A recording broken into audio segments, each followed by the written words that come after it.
My husband slammed the brakes in the middle of the highway, the tire screeching against the asphalt like a wounded animal. The sudden stop threw me forward, the seatbelt digging sharply into my chest, knocking the wind out of me. I turned to him, my heart hammering a frantic rhythm against my ribs, expecting to see him clutching his chest or pointing at a flat tire. Instead, Ronald turned to me with cold, dead eyes I had looked into for 40 years, but no longer recognized. He didn't blink. He didn't hesitate. He just said, "Get out. Now." Cars flew past us in the left lane, a blur of metal and speed, their horns blaring in angry bursts that made me flinch. I clutched the door handle in shock, my knuckles turning white, my mind unable to process the command. "What?" I whispered, my voice trembling. "Ronald, we're on the expressway. It's dangerous." He didn't look at the road. He looked right through me, his jaw set in a rigid line of annoyance. I said, "Get out, Elspeth. I'm done." Before I continue this painful story, please hit the like button and subscribe to the channel. Every like helps share the voices of elderly people who are suffering in silence, people like me who never thought this could happen to them. Please stay until the end to see how I survived what came next. He pressed the unlock button again, the mechanical click sounding like a gunshot in the quiet cabin, treating me as if I was nothing but an inconvenience he needed to discard on the side of the road. 2 days before that horrific moment on the shoulder of the interstate, we had been sitting at our small kitchen table eating breakfast, just like any normal couple. The morning sun was filtering through the yellow curtains I had sewn myself 20 years ago, casting a warm glow over the toast and coffee. But the warmth didn't reach the table. Ronald barely looked at me. He was hunched over his phone, his thumb scrolling incessantly, a faint, secretive smirk playing on his lips that vanished the second I cleared my throat. I poured him a second cup of coffee, placing it gently near his hand. "Do you have plans for the day?" I asked, trying to bridge the silence that had become our third roommate. He didn't thank me. He didn't even look up. "Busy," he grunted, shielding his screen slightly as I sat down. I told myself he was just tired, that retirement was weighing on him differently than it was on me. But deep down, in the pit of my stomach, I knew it wasn't fatigue. A strange, icy distance had begun to grow between us, widening like a crack in a windshield that you ignore until it shatters. It wasn't just the silence, it was the way he occupied the space in the room, as if my presence was a physical irritant to him. I watched him sip the coffee I made, realizing I couldn't remember the last time he had looked at me with anything resembling affection. I felt small, invisible in my own kitchen, wondering when I had become a ghost to the man I promised to love forever. It wasn't just Ronald. The coldness had seeped into the rest of the family like a damp rot. Our children, Garrett and Deidre, had also become strangers over the last few years. They stopped coming for Sunday dinners, always finding a reason why the trip was too difficult. "New York is just too crazy right now, Mom," Garrett would say, his voice rushed and clipped. "I don't have time for long conversations." But I knew he had time for golf trips and dinners with his colleagues. I kept telling myself they were just overwhelmed, that modern life was harder for them than it had been for us. I made excuses for them to anyone who asked. "Oh, Deidre is just so focused on her career," I'd tell the ladies at the library. But the truth was, their voices carried a quiet irritation whenever they spoke to me. It was as if my calls were an interruption to their real lives, a burden they had to manage rather than a connection they wanted to keep.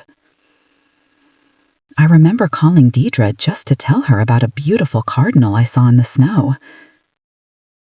She sighed, a long, loud exhalation that cut me deeper than any insult. "Mom, I really don't need a play-by-play of your backyard," she snapped. I hung up and stared at the phone, tears stinging my eyes. I felt like an old appliance that had outlived its warranty, still functioning, but unwanted, taking up space in a house where everyone else was moving forward without me. Then came the disappearances. Ronald started vanishing in the evenings, right after dinner. He'd stand up, grab his leather jacket, and mutter something about meeting old friends from his days at the firm, but he never said their names. In 40 years, I knew every friend he had. I knew their wives, their kids, their birthdays. Suddenly, there was this phantom group of people demanding his time at 8 p.m. on a Tuesday. One night, when he came back, the scent hit me before he even took off his coat. It wasn't the smell of a cigar bar or a pub. It was perfume, a cloying, sweet vanilla scent that I had never worn in my life. It clung to his collar, thick and undeniable. My heart hammered against my ribs. I tried to speak up, my voice shaking. "Ronald, you smell like flowers." I stood in the hallway, clutching my robe, needing him to tell me it was nothing. He snapped his head toward me, his face twisting into a scowl. "You're imagining things, Elspeth. It's the air freshener in the Uber. God, you're getting senile." He brushed past me, bumping my shoulder hard enough to make me stumble. He didn't apologize. He just slammed the bathroom door, locking me out. I stood there in the dark hallway, the smell of that strange vanilla perfume lingering in the air, realizing that he wasn't just lying to me, he was rewriting my reality to cover his tracks. The first real public humiliation happened a month later. Ronald had decided, out of the blue, to invite some new neighbors over for dinner. He wanted to make an impression, he said. I spent 2 days cooking, polishing the silver, and making his favorite pot roast, desperate to please him, desperate to show him I was still useful, still a good wife. I wore my best blue dress, the one he used to say made my eyes look like the ocean. But when the guests arrived, a young couple from down the hall, Ronald didn't put his arm around me. He didn't guide me into the conversation. When the young man asked, "And how long have you two been married?" Ronald let out a dry, humorless chuckle. He gestured to me with a wave of his hand like he was presenting a piece of furniture. "Oh, Elspeth here is just the lady who keeps the house running. I frankly don't know how she does it. She's slower than a turtle these days." My cheeks burned with a heat so intense I thought I might catch fire. The guests laughed awkwardly, looking down at their plates, unsure how to react to the cruelty wrapped in a joke. Ronald just took a sip of wine, looking pleased with himself. I sat there, my hands trembling in my lap, forcing a smile that felt like it was cracking my face. Something inside me wilted that night. I wasn't his partner anymore. In his eyes, I was just the help, and not even good help at that. The cruelty escalated from words to actions quickly after that dinner. A week later, on a freezing Tuesday in November, I went down to the basement laundry room of our apartment complex. When I came back up to our unit, my key wouldn't turn. I jiggled it, thinking the lock was stuck, but the door was bolted from the inside. I knocked, gently at first, then harder. "Ronald," I called out. "Ronald, I think you locked the deadbolt by mistake." No answer. I waited on the cold concrete steps for 2 hours. My arthritis began to flare in the damp air, my knees aching with a deep, throbbing pain. I didn't have my phone. I had left it on the kitchen counter. Finally, at midnight, the door opened. Ronald stood there in his pajamas, looking down at me with an expression of utter boredom. He didn't look concerned that his wife of 40 years had been sitting in the hallway like a stray dog. "Where were you?" he asked, yawning. "I thought you went out." I shivered violently, hugging my laundry basket. "I was doing the wash, Ronald. You know I do the wash on Tuesdays. I've been knocking for hours. I'm freezing." He stepped back to let me in, rolling his eyes. "Well, keep track of your keys next time. I can't be your doorman." He walked back to bed, leaving me shivering in the entryway, the cold from the hallway settling into my bones, matched only by the chill coming from his heart. Then the financial betrayal began, starting with my son, Garrett. He called me one afternoon, his voice surprisingly warm, a tone I hadn't heard in years. "Mom," he said, "I'm in a bit of a bind. The mortgage rates, you know? I just need a small loan from your personal savings, just $5,000. I swear I'll return it within a month." I hesitated. That money was my emergency fund, separate from Ronald's accounts. But this was my son, my boy. I wired him the money the next morning, feeling a swell of pride that I could still help him. "Thank you, Mom. You're a lifesaver," he had said. But a month passed, then 2. No money came back.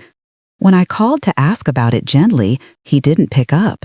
Then I saw the photos on social media, photos Deidre had posted. Garrett and his new girlfriend were in Aruba, holding cocktails on a white beach. The timestamp was 3 days after I sent the money. When I finally got him on the phone and confronted him, asking why he needed a loan for a vacation while I was clipping coupons, his voice turned nasty. "Jesus, Mom," he spat. "It's just money. You and Dad are sitting on a pile of it. Why are you keeping score like a child? Don't be so greedy." He hung up on me. I sat by the phone, my hand shaking, realizing my generosity had been twisted into a weapon against me. He didn't see it as a loan. He saw it as his inheritance that I was taking too long to release. I turned to my daughter for comfort, thinking surely she would understand. I called Deidre 3 times in a row, desperate just to hear a friendly voice, someone to tell me that Garrett was wrong. She finally answered on the 4th try, but there was no "Hello, Mom." There was only a sharp, exasperated sigh. "Mom, I am at work. I am busy. Please stop clinging to me like this. It's embarrassing."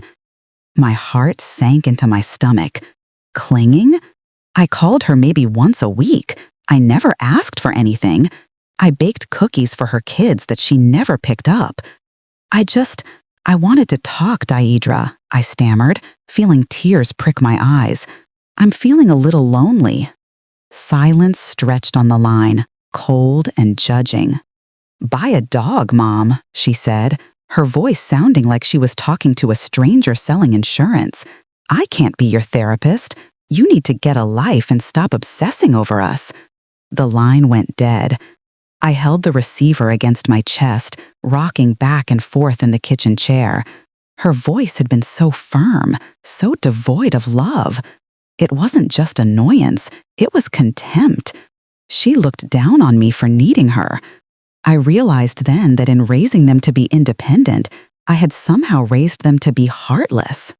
Back at home, the isolation deepened. Ronald stopped eating meals with me entirely. He would come home from his mysterious outings, toss a greasy paper bag of takeout on the granite counter, and walk straight to the bedroom without a word. "I ate already," was the most I got, muttered over his shoulder. He wouldn't even look at the dinner I had prepared, the casseroles, the soups, the salads, left steaming on the stove until they went cold. I would sit alone at the small kitchen table, the ticking of the wall clock the only sound in the apartment. The silence felt heavier each night, pressing against my eardrums. I ate my food without tasting it, staring at his empty chair. We used to talk for hours at this table. We used to plan vacations, talk about the kids' grades, laugh about the neighbors. Now, the empty chair felt like a tombstone marking the death of our marriage. Sometimes I would hear him on the phone in the bedroom, his voice low and animated, a tone he hadn't used with me in a decade. If I walked past the door, he would stop talking immediately. He was building a separate world inside our shared home, a world where I wasn't allowed entry. I was merely a ghost haunting the hallway, washing the dishes, folding the towels, existing in the periphery of a life that was moving on without me. One morning, the control tightened around my neck. I was sitting at the desk paying the electric bill when Ronald walked in. He didn't say good morning. He simply reached over my shoulder and snatched the checkbook out of my hands. "I'll handle the bills from now on," he stated, his voice flat. I looked up, startled. "But Ronald, I've handled the household accounts for 40 years. I know when everything is due." He shoved the checkbook into his pocket, looking down at me with a sneer. "And you've been making mistakes," he lied. "I saw the ledger. You're slipping, Elspeth. You're losing your grip." I knew I hadn't made a single mistake. My math was perfect. But the look in his eyes stopped me from arguing. It wasn't just annoyance, it was a look of calculation. He wanted total control. "I don't want you touching the accounts anymore," he said, turning to leave the room. "You just worry about whatever it is you do all day. Let the men handle the money." He stripped me of my agency in 10 seconds. It wasn't about the bills. It was about making me dependent, making me helpless. He wanted to ensure that if I ever wanted to leave, I wouldn't have a cent to my name to do it with. He was clipping my wings, feather by feather. The gaslighting became a daily torture. A few weeks later, I went to my jewelry box to find my grandmother's pearl brooch, a piece I intended to wear to church. It was gone. I rifled through the velvet drawers. My diamond stud earrings were missing too. My gold bracelet, the one Ronald gave me for our 25th anniversary, was also gone. Panic seized me. I ran to Ronald in the living room. "Ronald, we've been robbed. My jewelry is missing." He didn't look up from the television. He didn't even blink. "You didn't get robbed, Elspeth," he said calmly. "You probably lost them. You're always misplacing things these days. Old age makes people forgetful." I stared at him, horror rising in my throat. I did not lose my grandmother's brooch. It has been in that box for 30 years. He finally looked at me, his eyes cold and mocking. "Maybe you threw it out. Maybe you hid it and forgot. Stop being hysterical. It's embarrassing." He turned the volume up on the TV, drowning out my protests. He made me feel like I was losing my mind. I spent the rest of the day tearing the bedroom apart, sobbing, looking for things I knew I hadn't lost. But deep down, I knew the truth. He had taken them. He was selling my history, piece by piece, and convincing me that my own mind was the thief. The heartbreaking truth finally emerged in the produce aisle of the grocery store. I was squeezing lemons, trying to hold back tears from the stress at home, when my neighbor, Mrs. Gable, approached me. She was a kind woman, but she looked at me with pity that made my stomach turn. She touched my arm gently. "Elspeth," she whispered, looking around to make sure no one was listening. "I shouldn't say this, but you need to know." My hands went still. "Know what?" I whispered back. She took a deep breath. "I saw Ronald last night at that Italian place downtown. He wasn't alone." The floor seemed to tilt beneath my feet. "Who was he with?" Mrs. Gable squeezed my arm tighter. "A woman, Elspeth, very young, blonde. He was holding her hand across the table, kissing her knuckles. Everyone saw." My legs nearly gave out right there in front of the citrus display. I grabbed the cart to steady myself. It wasn't just a suspicion anymore. It was real. He wasn't just distant. He was in love with someone else. I went home and tried to confront him, standing in the living room with shaking hands. "Are you seeing her?" I asked. "The blonde woman?" Ronald didn't deny it. He didn't apologize. He just smirked, grabbed his keys, and walked past me as if I hadn't spoken, leaving me alone with the crushing weight of his infidelity. The stress began to take a physical toll. I started feeling dizzy, a constant spinning sensation that made it hard to walk straight. My heart would flutter wildly in my chest. I knew I needed to see a doctor. I asked Ronald one morning if he could drive me to the clinic. "I don't feel safe driving myself, Ronald," I said, holding on to the counter for support. "I think something is wrong with my heart." He looked at me with pure irritation, checking his watch. "I have more important things to do than chauffeur you around for your imaginary illnesses," he snapped. "Take a cab if you're so sick." He grabbed his coat and left. I had to call a taxi, my hands shaking so badly I could barely dial. I sat in the clinic waiting room alone for 3 hours. Around me, elderly husbands held their wives' hands. Daughters brought their mothers water. I sat there clutching my purse, listening to the families chatting, feeling an ache in my chest that had nothing to do with my heart condition. I was married, I had 2 children, yet I was the loneliest person in that room. I realized then that abandonment isn't always physical.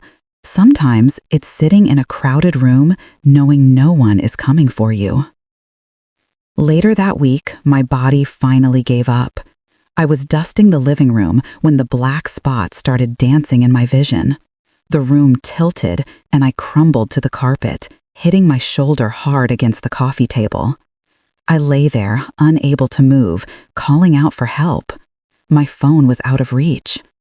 I lay on the floor for what felt like hours, drifting in and out of consciousness. I had sent messages to Tom and Brianna earlier, saying I wasn't well, but neither had replied. Finally, the front door opened. Ronald walked in. I felt a surge of relief. Surely seeing me on the floor would snap him out of this cruelty. He walked into the living room, saw me lying there, and stopped. He didn't rush to me. He didn't call 911. He stepped over my legs to grab his jacket from the chair. "Get up, Elspeth," he muttered, looking down at me with disgust. "Stop being so dramatic. The floor is clean. You don't need to inspect it that closely." He walked into the kitchen to get a glass of water, leaving me lying there, tears of shock streaming down my face into the carpet fibers. He stepped over me. He literally stepped over my suffering. That night, still weak and resting in the guest room, I couldn't bear to share a bed with him. I heard voices in the hallway. It was Ronald and Deidre. She must have come over while I was asleep. I strained to listen, hoping she was scolding him for leaving me on the floor. But the tone was conspiratorial, hushed. "She won't fight it, Dad," Deidre whispered. "She's weak. Look at her. She's practically an invalid." Ronald grunted in agreement. "I know. I just need a little more time to move the assets. Once the house is in the trust, she can't touch it." "Just wait," Deidre said, her voice cold and calculating. "She'll leave on her own if you make it miserable enough. Then we don't have to pay alimony." My blood ran cold, freezing in my veins. I clamped my hand over my mouth to stop a scream. This wasn't just an affair. This wasn't just a bad marriage. This was a plot. My own daughter and husband were conspiring to break me, to steal everything we had built, and to leave me with nothing. They weren't just indifferent, they were predators, and I was the prey they were waiting to finish off. After hearing that conversation, I started seeing the signs of their plan everywhere. It was subtle, insidious. Documents went missing from the filing cabinet. The deed to the house, the car titles, our marriage license. When I went to log into our joint bank account online to check the balance, my password didn't work. I tried the reset questions, but the answers had been changed. "Ronald, I can't get into the bank account," I told him, trying to keep my voice steady. He didn't even look up from his newspaper. "I updated the security. You don't need access. I told you I'm handling it." But I saw mail coming in my name that had been opened and taped shut again. My name was slowly disappearing from the life I had built with my own hands. It felt like watching myself be erased in real time. They were scrubbing me from the existence of the family, preparing for a future where I didn't exist. I felt a panic rising, a frantic need to scream, but I knew screaming would only play into their narrative that I was unstable. I had to be quiet. I had to be smart. One morning, Ronald decided to stop hinting and start pushing. He stood in the kitchen, drinking the coffee I had made, and said it casually, like he was offering advice on the weather. "You know, Elspeth, you should really start looking for somewhere else to stay. Maybe a small apartment or an assisted living facility." I dropped the sponge into the sink, staring at him. "Excuse me? This is my home, Ronald. We bought this place 30 years ago. I paid the down payment with my inheritance." He shrugged, a cruel, indifferent motion. "It's too much for you to manage. And frankly, I want my space. I've decided you no longer belong here." He spoke as if he were firing an employee. There was no emotion, no acknowledgement of our 4 decades together. He had simply decided that my expiration date had arrived. "I am not leaving my home," I said, my voice shaking. He stepped closer, his eyes darkening. "We'll see about that. Life can get very hard for an unwanted guest, Elspeth." I called Deidre, clinging to a shred of hope that maybe, just maybe, she didn't really mean what she said in the hallway. Maybe she was just placating him. "Deidre, your father is trying to kick me out of the house," I cried into the phone. "He says I have to leave." There was a pause. Then Deidre's voice came through, firm and cold. "Maybe Dad's right, Mom. You've been very difficult lately. You're too emotional. Maybe you need professional care." I gasped. "Professional care? I'm not senile, Deidre. I'm being abused." "See?" she snapped. "That paranoia. It's exhausting. If Dad wants the house, maybe you should just let him have it. You don't need all that space anyway. Stop making this harder than it has to be." I didn't recognize my own daughter's voice. It sounded metallic, final. She wasn't my child anymore. She was his accomplice. She had chosen the money over her mother. I hung up the phone and went into the bathroom, locking the door. I sat on the edge of the tub and cried until my chest ached, until there were no tears left to cry. I looked at myself in the mirror. My gray hair, the lines on my face, the fear in my eyes. I had spent 40 years loving these people. I had wiped their tears, cooked their meals, ironed their clothes. And this was my reward. But as I looked at my reflection, something inside me shifted. The sadness began to harden into something else.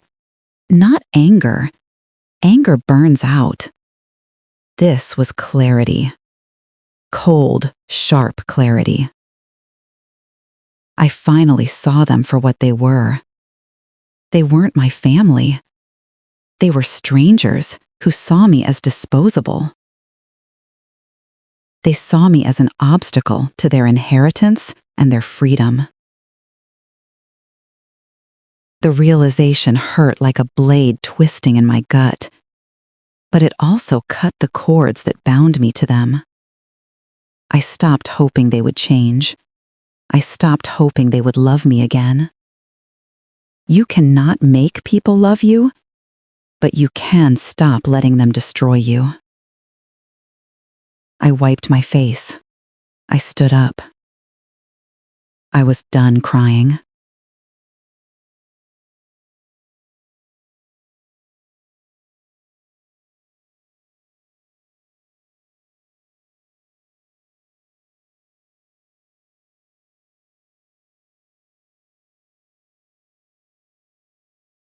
The morning of the highway incident, Ronald seemed different. He was calmer, almost polite. "Elspeth," he said, standing in the doorway of the bedroom, "put your shoes on. I want you to come with me for a drive." His voice was too calm. It lacked the usual edge of irritation, but it didn't have warmth either. It sounded hollow. "Where are we going?" I asked, hesitation gripping me. "Just a drive," he said. "We need to talk, away from the house, away from distractions." A cold dread settled in my chest.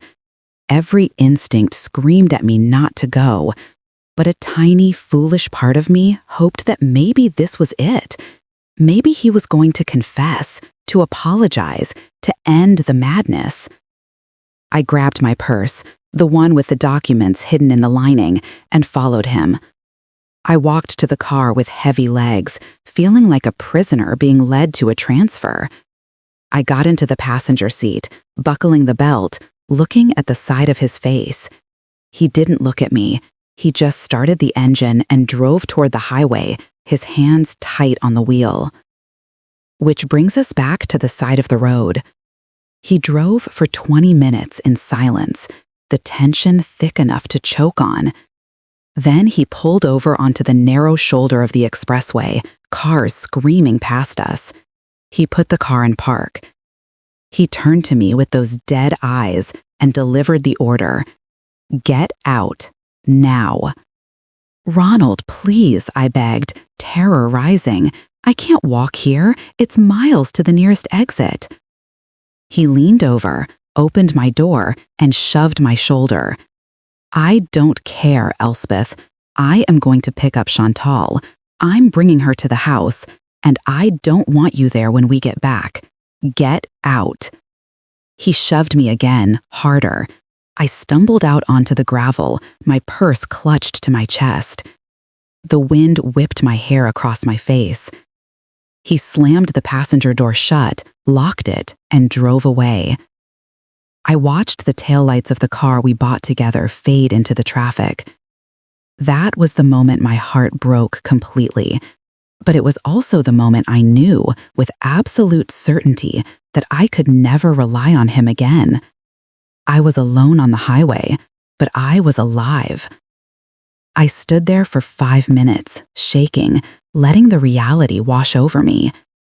Then I reached into my purse and pulled out my phone. I didn't call Garrett. I didn't call Deidre. I called Verna. Verna was a friend I hadn't seen in 5 years because Ronald didn't like her. She picked up on the second ring. "Elspeth?" "Verna," I said, my voice cracking. "He left me on the highway.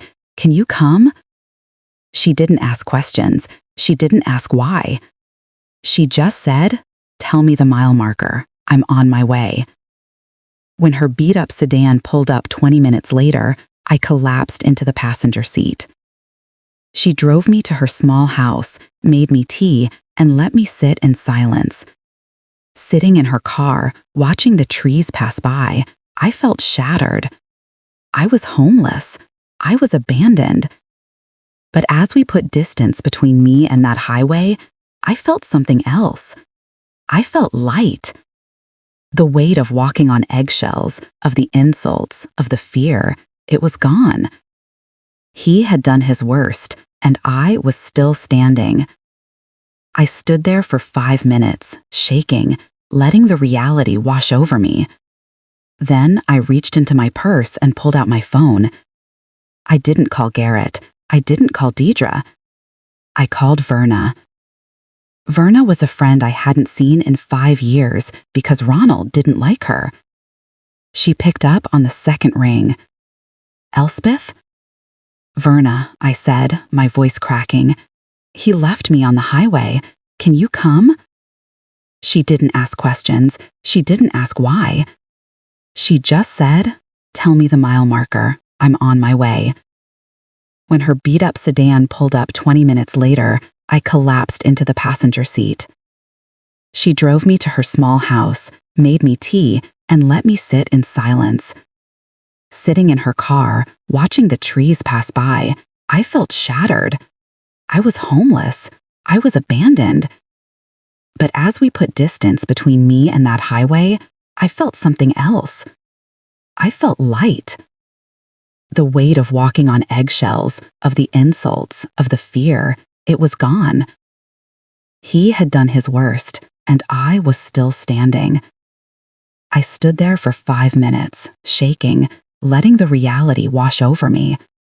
Then I reached into my purse and pulled out my phone. I didn't call Garrett. I didn't call Deidre. I called Verna. With Verna's help, I didn't crawl into a hole. I fought.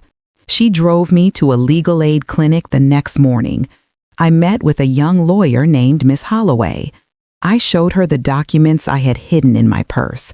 I told her about the house, the accounts, the conversation I overheard.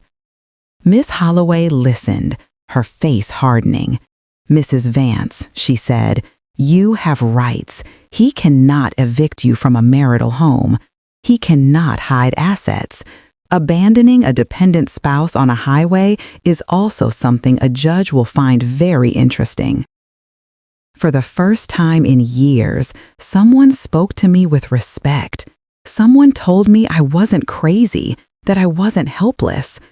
We filed for an emergency freeze on the assets that afternoon. We filed for divorce on grounds of cruelty and adultery. My voice, which had been silenced for so long, mattered again. I wasn't just a victim, I was a plaintiff. It has been a year since that day. It wasn't easy. There were court battles. Garrett and Deidre tried to shame me into dropping the lawsuit, but I blocked their numbers. I got half the house's value. I got my alimony. I live in a small, sunny apartment now with a balcony full of flowers. I rebuilt my life slowly.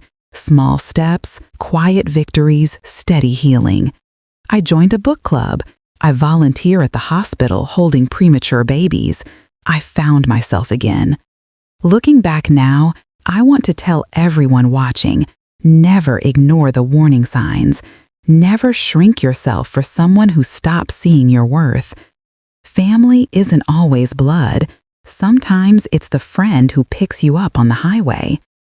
If you have faced something similar, share your story in the comments. Your voice might help someone else feel less alone. Don't let them erase you. You are still here. You are still valuable. Thank you for listening to mine.